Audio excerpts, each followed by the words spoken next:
Glück auf und Howdy aus Austin in Texas. Sind die Kleinigkeiten im Leben, die Spaß machen und auch die Kleinigkeiten in den USA, die uns aufgefallen sind, die uns Spaß machen. Genau, und darum geht es in diesem Video. Geht's wirklich darum? Ja. Bleiben Sie dran. Viel Spaß. Die Achtermeilen in Texas, der Weg war nicht leicht. Doch jetzt stehen sie hier unter dem weiten Himmel, unendlich und weit. Von der Kohle zum Staub, vom Bergwerk zum Wind, Texas ist jetzt hier zu Hause, wo der neue Traum beginnt. Die Kleinigkeiten im Alltag, die sind uns aufgefallen, ne? Was also komplett anders ist zwischen den deutschen Kleinigkeiten und den US-amerikanischen Kleinigkeiten. Da ist schon vieles sehr anders. Vieles macht Sinn, vieles macht überhaupt keinen Sinn. Und da wollen wir einfach mal heute drüber quasseln. Wir haben gar keinen Plan, was wir heute machen. Wir haben uns nur das Thema vorgegeben. Mal gucken, wo uns das hinführt. Ich fange mal an mit Parken. Wollte ich gerade sagen. Es ging nämlich darum, ich glaube, das war ein Kommentar irgendwie auf eins der letzten Videos. Sag mal, wie ist das denn mit Parken hier? Und mit dem Parken ist das super, super simpel. Wenn du ein Smartphone hast und ja, eine Kreditkarte. Also grundsätzlich muss man sagen, die meisten Parkplätze sind kostenlos hier. Ne? Also jetzt außer in Downtown, ne, wo du natürlich bezahlen musst. Da gibt es Parkflächen und gibt Parkhäuser. Aber hier, wenn du jetzt zum Walmart, H-E-B oder sowas fährst, ne, oder diesen kleinen... Ja, da hast du recht. Dann ist natürlich alles kostenlos hier. Und du hast niemals ein Problem, hier einen Parkplatz zu finden. Downtown ist eine andere Liga. Und South Congress, also dieses Hippie-Viertel hier in Austin, da haben sie jetzt auch angefangen, seit kurzem, ich glaube erst seit Anfang des Sommers, Geld von uns zu nehmen. Ja, ich weiß gar nicht, wie teuer ist das denn? Es kommt an, Dynamic Pricing heißt es schon fast. Es kommt auf die Tageszeit an. Morgens ist es günstiger als zur Hochzeit mittags, zum Lunch ist es am teuersten und abends, glaube ich. Willkommen im Turbokapitalismus. Ja, aber die Frage war ja von euch, da hat jemand kommentiert, wie bezahlt man denn eigentlich? Ne? Der ist nicht geheuer, da hängen überall so QR-Codes, ist das wirklich sicher? Ne? Ja, das ist sicher. Also grundsätzlich ist das ja so, die Parkflächen, die sind meist in private Hände. Ne? Es gibt so ein paar Anbieter, die dann die Parkflächen gekauft haben, ne? Und die wollen dann Geld dafür haben. So, das funktioniert, also wir können ja mal irgendwie so einen Überblick geben. Ne? Also, ja. Entweder holt ihr euch, wenn ihr hier in Austin seid, so eine App, die heißt Park ATX, ne? Also Park ATX. Oder gibt noch ein paar andere. Ja. Welche App ihr da braucht, die steht immer an den Schildern. Ihr braucht aber diese App auch nicht. Ihr könnt auch eine SMS hinsenden. Ja. Ne? Dann ist so ein Automatismus, der leitet euch da durch. Ne? Das heißt, da hängt immer so eine große Zahl. Das ist immer die Nummer der Parkfläche. Genau. Und die sendet ihr dann mit der SMS an die Nummer, die da steht. Und dann sagt er ja, okay, welches Kennzeichen?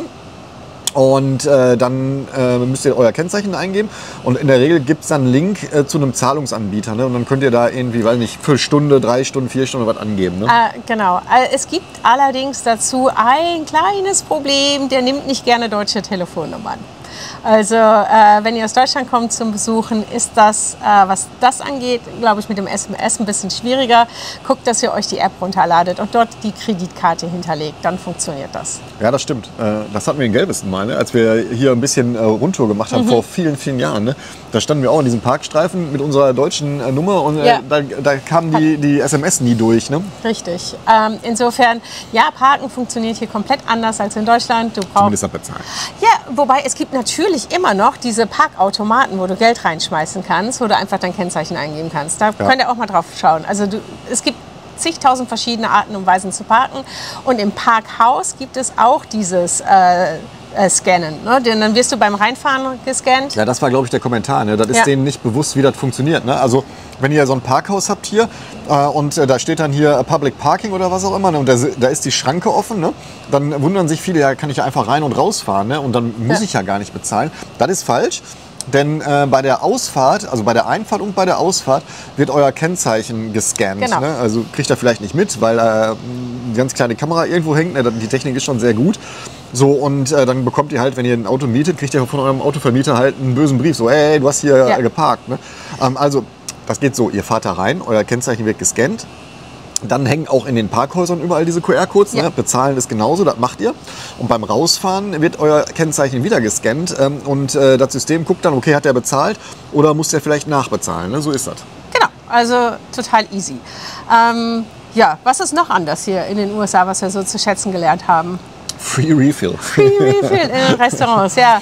Das ist ein alter Hut, ne? Aber das ist also tatsächlich so. Ne? Also wir haben mittlerweile schon sehr oft gehabt, dass wenn wir Dr. Pepper, Pepsi oder was auch immer bestellen, ne? Dann gibt es natürlich immer Free Refill. Ne? Und wir hatten schon ein paar Mal, dass das erst gar nicht auf die Rechnung kam. Richtig. Oder was ich auch total klasse finde, dieses, okay, Free Refill, möchtest du denn noch ein Getränk to go? Kriegst du auch noch kostenlos. Du kannst dann wirklich sagen, oh, okay, I need a refill to go.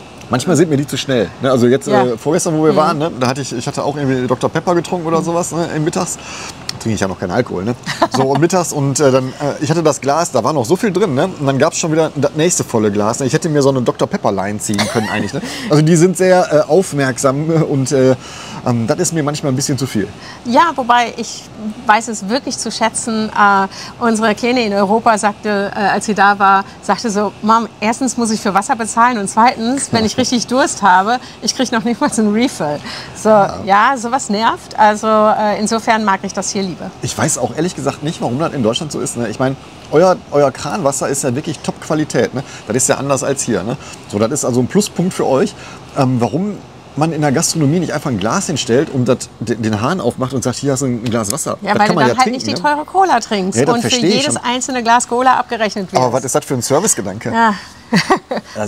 Also das wird sich vielleicht noch ändern. Ne? Also das ist übrigens so, dass also im Staat Texas, ich glaube, das ist grundsätzlich in den USA so, ne, ist Wasser kostenlos und darf nicht verkauft werden. Ne? Und ihr müsst immer, auch auf Veranstaltungen, habt ihr immer das Recht, ein Glas Wasser kostenlos zu bekommen. Zum Beispiel in SeaWorld, ne, wo wir Absolut waren. Richtig, das wollte ich gerade sagen. Ich weiß, ihr kein SeaWorld. Nein, also was kaum jemand weiß, ist kostenloses Wasser. Kriegst du auch in den Freizeitparks. Und zwar gehst du dann einfach dahin und sagst, I need a water cup, please. Und dann kannst du damit halt zu den Stationen gehen und dir Wasser reinfüllen. Achte darauf, dass du das System nicht austrickst und stattdessen Cola da reinpackst oder was weiß ich. Das macht man nicht. Der Texaner hat Anstand und der lügt nicht.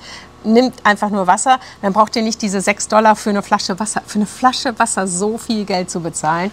Das ist ein Workaround, wie ihr günstig den ganzen Tag in den Freizeitparks trinken könnt. Also mir ist das tatsächlich letzte Woche passiert. Da waren wir bei Torchy's Taco, ne? Torchy's Tacos und ich hatte gar keinen Durst auf irgendeinen Quatsch. Ne? Ich habe einfach nur, du hast dann da so Wasser. Ja. Becher, ne? Die einfach die durchsichtigen, die nur für Wasser gedacht sind. Ne? Die kannst du einfach nehmen und dann kannst du dir Wasser nehmen. Ne? So, und dann hatten die aber auch unsweetened oder sweetened Eistee da. Ne? Und ich habe gedacht, ja, kannst du ja auch machen. Ne? Steht ja da, weil das waren 2 so Kannen und Wasser. Ne? Und so, dann habe ich das gemacht. Und dann sagte meine Tochter so, ja, Papa, du weißt schon, das ist nur für Wasser. Ne? Das, was du da machst, ist nicht gut. Ne? Und das tat mir, ich habe das sofort ausgetrunken, damit das keiner sieht. Aber da habe ich gar nicht dran gedacht. Ja. Also kostenloses Wasser ist etwas, was ich auch total zu schätzen weiß. Was noch? Was finden wir noch? Banking, Online-Banking. Nicht Online-Banking, Drive-Thru-Banking. Online-Banking finde ich auch total anders als in Deutschland. Nein, Drive-Thru-Banking. Das heißt, wenn wir mal Cash brauchen, einfach da durchzufahren, brauchst du nicht auszusteigen. Fand ich irgendwie immer so ein bisschen merkwürdig. So die Amerikaner haben für alles ein Drive-Thru. Heute finde ich das total entspannt und total convenient. Ja, es ist halt komfortabel. Ne? Also ich meine, die Tage, an denen wir hier Bargeld brauchen, die sind ja wirklich sehr abzählbar. Ne? Das kommt nicht oft vor. Ne? Aber wenn man Bargeld braucht, dann brauche ich keinen großen ATM suchen oder sowas, ne? Wo man dann parken muss. Also wir kommen ja aus Essen, wie ihr wisst. Ne? So, und da gab es die Geldautomaten, die waren entweder in der Bank, ne, wo du immer erst eine Karte reinpacken musstest, um überhaupt in die Bank zu kommen. Da hingen nur noch ganz wenige aus. Ne? Das ist anders hier. Ne? Also hier hängt an jeder Ecke ein ATM. Ich würde nicht alle benutzen, ehrlich gesagt. Ne? Weil manche sehen auch so aus, wo kriegst du halt $7 Gebühr drauf gerechnet oder manchmal 15. Ne? Das ist natürlich Quatsch. Ne? Aber ich meine, unsere Hausbank ist hier in der Nähe, ne, und die hat so ein Drive-Thru. Fährst da rein, machst Fenster runter, ne, steckst die Karte rein, gibst deine Geheimzahl ein, kriegst halt Geld und fährst weiter. Ne, das geht innerhalb von Sekunden. Und das ist schon sehr komfortabel. Also alles grundsätzlich, es ist komfortabler hier. Sehr viel komfortabler, ja. Ist das immer gut? Du zahlst halt Komfort hier und Faulheit mit Geld.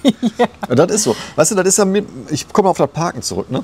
Also du hast ganz oft die Situation, dass du, wenn du nah dran willst an Events, Veranstaltungen oder was auch immer, ne? Oder auch hier bei den Sehenswürdigkeiten, ne? Also hier dieser Mount Bonnell oder was, ne? Also die Parkplätze davor, ich weiß gar nicht, ob die Geld kosten, ne? Aber auch, also du hast halt, wenn Sehenswürdigkeiten sind und du willst davor parken, dann kostet meistens Geld.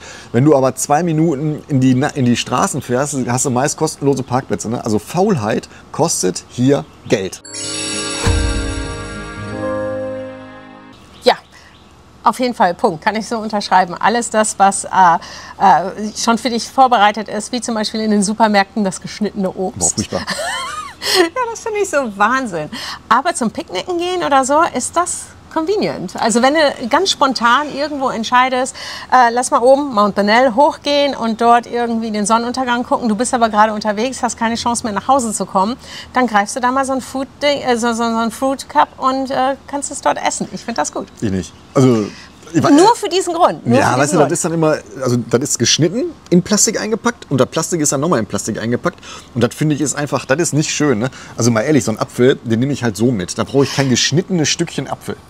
Bin ich ja bei dir, aber zum Beispiel Ananas, die kann ich einfach nicht mitten auf dem Mount Bonnell schneiden. Geht nicht. Ja, du kannst aber die Ananas einfach vorher schneiden. Habe ich doch gesagt, wenn ich spontan mich entscheide. Mann, hör mir zu. Ja, dann nimmst du halt ein Schwert mit im Auto und schnibbelst runter. Ja, okay. Ja, also ihr müsst wirklich mal in die Supermärkte gehen, ne? Was da alles vorgeschnitten und vorgepellt ist, ne? Das ist abgelebt. Das kostet natürlich mehr, ne? Also ich sag mal, so ein geschnittener Apfel ist bestimmt doppelt so teuer, als wenn du einen Apfel kaufst. Ne? Oh ja, mindestens. Also Faulheit wird hier mit Geld bezahlt. Faulheit mit Geld bezahlt. Das ist tatsächlich so. Was ist uns noch aufgefallen an Kleinigkeiten? An Kleinigkeiten. Ich finde ja, Kleinigkeiten sind nicht viel, Kleinigkeiten sind alles. Und insofern finde ich, dass die Kleinigkeiten extremst wichtig sind. Absolut. Also was mir noch aufgefallen ist, ne, in Deutschland war ich nie so viel Gas holen wie hier, also für die Grills. Ne? Also hier wird ja, die haben ja immer diese, was ist das, Propan? Ja, Propangasflaschen. Ne? So, da hast du natürlich auch, das ist wie in Deutschland mit den Pfandkästen. Also du kaufst einmal so einen Behälter und dann kannst du den halt immer umtauschen, ne? Und kriegst dann immer einen vollen. Ne? Musst du natürlich bezahlen, ne? Aber dieser Pfand, der da drauf ist, den musst du nur einmal bezahlen. Ne? Und also seitdem wir hier sind, ich glaube, so oft war ich in Deutschland nie Gasflaschen holen, weil wir natürlich auch ständig hier den Grill anhaben. Ne? Weil wir gutes Wetter haben, was soll ich sagen? Immer. Das ist auf jeden Fall auch eine Kleinigkeit, aber da kann jetzt die USA nichts für. Das ist einfach nur die Lage. Lage. Lage. Nein, aber was ist noch richtig geil in den USA, sind öffentliche Toiletten, überall kostenlos und sauber, mega sauber. Ja, also das stimmt wirklich. Ne? Also selbst wenn du in die Supermärkte gehst, ne? Am Walmart oder so, also die Toiletten sind immer wie geleckt. Also ein Paradebeispiel ist immer Buc-ee's. Ne? Also, ich weiß nicht, ob ihr das kennt. Also diese riesen Tankstelle, die haben so ein Biber-Logo. Ne? Weltbekannt, es ist wirklich weltbekannt. Ne? Also die Leute kennen Buc-ee's hier, ist die größte Tankstellenkette der Welt. Mit den meisten Zapfsäulen. Gibt es, glaube ich, jetzt auch in Florida oder in Louisiana gibt es eine. Ne? Also die expandieren gerade so ein bisschen. So, und wenn ihr mal hier in Texas seid, ihr müsst auf jeden Fall an einem Buc-ee's halten und da auf Toilette gehen. Und denn die Toilette ist so, du kannst immer vom Boden da lecken. Ja. Und die haben Duschen da. Also wenn du mal Bock hast, irgendwie bei einer Fahrt zwischendurch mal duschen, da ist eine Duschkabine, kannst du mal eben duschen, ne? Kostet nichts. Ja, genau. Und das finde ich so cool. Ich weiß nicht, in Deutschland habe ich mich immer daran erinnert, irgendwie in so einem Hauptbahnhofgegend oder so 70 Cent zu bezahlen für eine versiffte Toilette. Ja. Das finde ich auch so ein bisschen schade, weil ich meine, im Grunde genommen, du kannst hier sogar in jedem Laden nachfragen, so hey, kann ich mal dein Klo benutzen? Beziehungsweise in jedem Supermarkt, direkt wirklich Walmart, Target, H-E-B, wie sie alle heißen. Du kannst überall reingehen und hast immer sofort eine öffentliche Toilette drin. Öffentlich ist sie nicht, aber du musst schon fragen, ne? Nein. Nein. Bei Walmart und überall. Ja, okay, bei den Dingern. Ja, sag ich ja. Bei den Supermärkten. Deswegen ein Tipp, wenn ihr einen Roadtrip macht oder so, haltet an den Supermärkten zum Pipi machen. So, jetzt hatten wir auch die Geschäfte, die sehr privaten Geschäfte erledigt. Nein, aber das stimmt schon, die Sauberkeit hier ist immens. Ich weiß nicht, ob das in jedem Staat so ist, kann ich nicht sagen. Es gibt ja 50 Stück davon und die kennen wir auch nicht alle. Aber unsere Erfahrung hier in der Gegend ist, die Toiletten sind wirklich alle, selbst in den Bars, es gibt ja auch so Bars, weißt du, das ist so, wenn du reinkommst, dann klebt der Boden so. Ja, aber ich weiß, auf welche Bar du ansprichst, aber die Toilette fand ich jetzt nicht so toll. Ja gut, bei uns Männern war das ist so, ich kann mich daran erinnern, das ist jetzt nicht schwierig. Also ich war jetzt nicht auf einer großen Toilette, sondern die haben so Pissrinnen da. Ne? Reden wir gerade über Pinkeln? Okay. Wir driften ab. Okay, lass uns wieder zurückgehen, welche Kleinigkeiten wir auch noch toll finden. Und zwar in den großen Supermarktketten, irgendwie haben wir es heute mit dem Einkaufen, sind oft irgendwie sowas wie Starbucks oder Summer Moon Coffee oder Dunkin' Donuts oder irgendwas ist darin angeschlossen. Das heißt, es ist vollkommen üblich und unsere Einkaufswagen haben sogar diesen Becherhalter. Also es ist vollkommen üblich, zum Einkaufen etwas zu trinken. Und das entspannt das Ganze. Und das mache ich auch tatsächlich sehr gerne. Und Und in einem der letzten Videos habt ihr auch gesehen, dass ich selbst in einem Schmuckladen was zu trinken bekommen habe. Also irgendwie, das ist eine Kleinigkeit, die ich sehr gerne mag. Also da sind die auch entspannt. Ne? Also du kannst auch mit deinem Becherchen, klar, die sind alle immer geschlossen, da passiert ja jetzt nichts. Ne? Irgendwie kannst du dann da durchlaufen, trinkst dann. Das ist auch in den Kirchen so. Ne? Oh ja. Also wir sind jetzt keine regelmäßigen Kirchgänger, ne? Aber wir sind hier häufiger in der Kirche als in Deutschland, weil das einfach anders ist. Ne? Also hier ist wirklich Community, Gemeinschaft, ne? Und das macht einfach auch Spaß. Weißt du, das ist nicht diese stumpfe Predigt, sondern du hast halt, das ist schön da. Ne? So, und da sitzen die Leute dann auch mit ihrem Kaffeebecher in der Messe, trinken dabei, ne? Und feiern Gott und Jesus. Ne? Das ist einfach cool. Ja, ich mag das auch sehr gerne. Ich bin mir sicher, die haben da auch Schnaps drin. Ich glaube nicht, dass das immer Kaffee ist. Also die eine Tante, die vor uns saß, die so richtig so, Jesus gefeiert hat, ich glaube, da war mehr drin. Das ist eine Vermutung. Ich vermute das. Nein, aber wenn ich so drüber nachdenke. Nein, aber du hast recht. Also das ist auch eine Kleinigkeit, die mir extremst gut gefällt, dass du halt so frei oder beziehungsweise überall deinen Kaffee kriegst.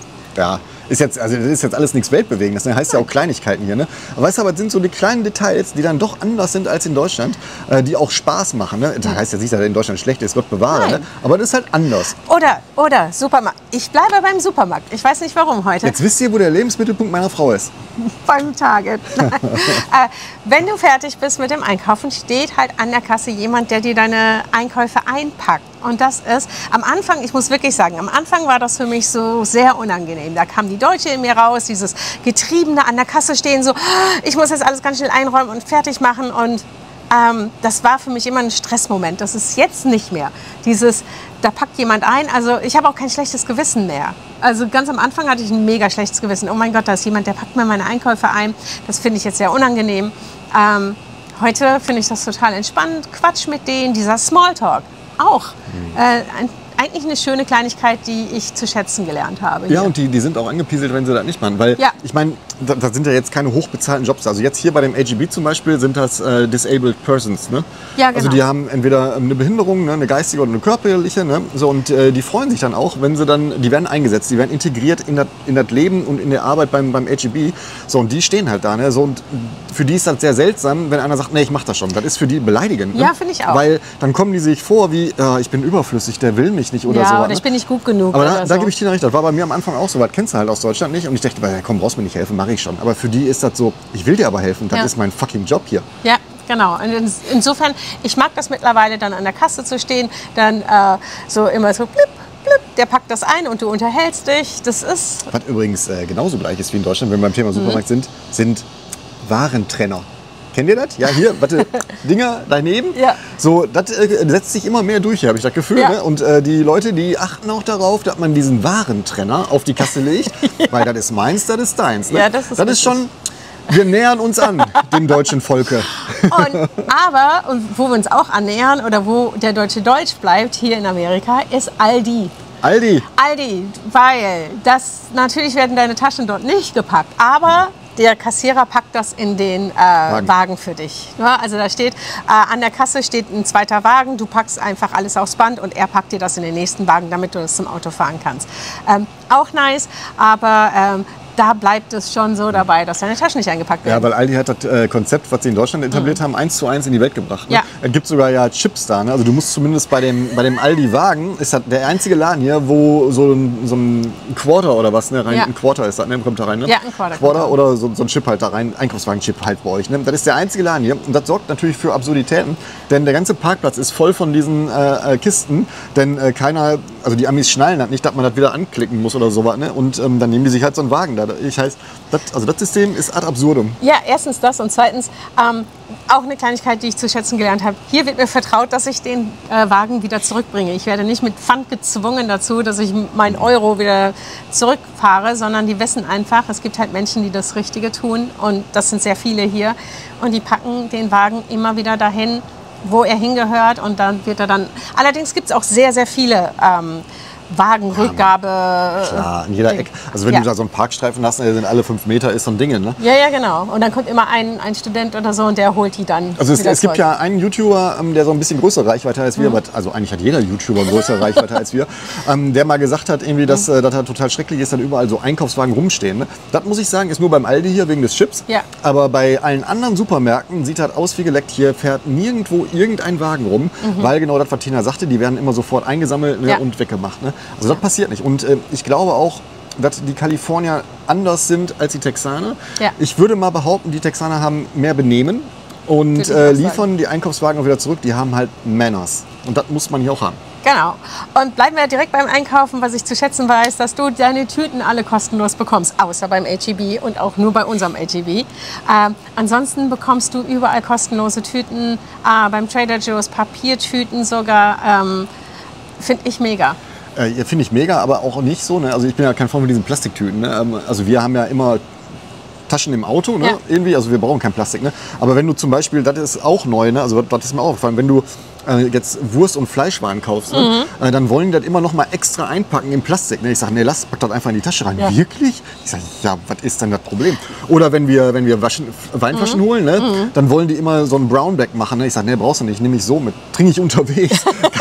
Also alles gut, ne? Dann sagt auch keiner was. Ne? Aber die wollen immer alles doppelt und dreifach einpacken. Ja.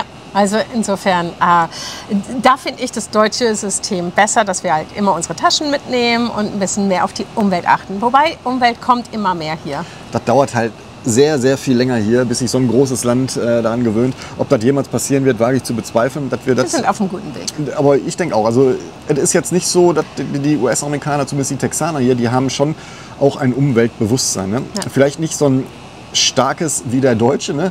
Vielleicht haben die mehr so mit, ich schalte mal meinen Kopf an, ob das auch Sinn macht, aber ich weiß es nicht. Oder lösen es mit Technologie. Wir wissen es einfach nicht. Nein, das ist auch ein anderes Thema für ein anderes Video. Genau. Aber ich hoffe, das hat ein bisschen Spaß gemacht. Oder hast du noch was ganz Dringendes? Was ganz Dringendes nicht, nein. Aber sie hat noch was. Das heißt so viel wie ja. Nein. Dieses Video nicht. Nein, wir können lieber noch ein anderes Video irgendwann machen. Du bist fertig. Ich bin fertig, ich habe fertig. Ja, und wenn meine Frau fertig ist, bin ich auch fertig. Ich hoffe, es hat ein bisschen Spaß gemacht, uns zuzuhören in unserer Quasselrunde hier an dem Mittwoch. Und falls ihr das noch nicht getan habt, dann folgt ihr uns jetzt bitte hier auf YouTube. Also ihr subscribt hier, damit ihr auch immer informiert seid, wenn wir ein neues Video machen. Ganz wichtig. Das letzte Video habe ich aus Versehen schon beim Hochladen auf Public gestellt. Dann poppte es kurz auf und dann habe ich es wieder, ist egal, langes Thema. Also ihr müsst auf jeden Fall subscriben hier. Ihr müsst dieses Video liken und heftig kommentieren. Ja. Und ihr folgt uns bitte auch auf Instagram und vielleicht auch auf TikTok. Da wird es ein bisschen schärfer zugehen. Also in diesem Sinne, schön, dass ihr dabei seid. Vielen lieben Dank für alles. Bis dann. Bye, bye.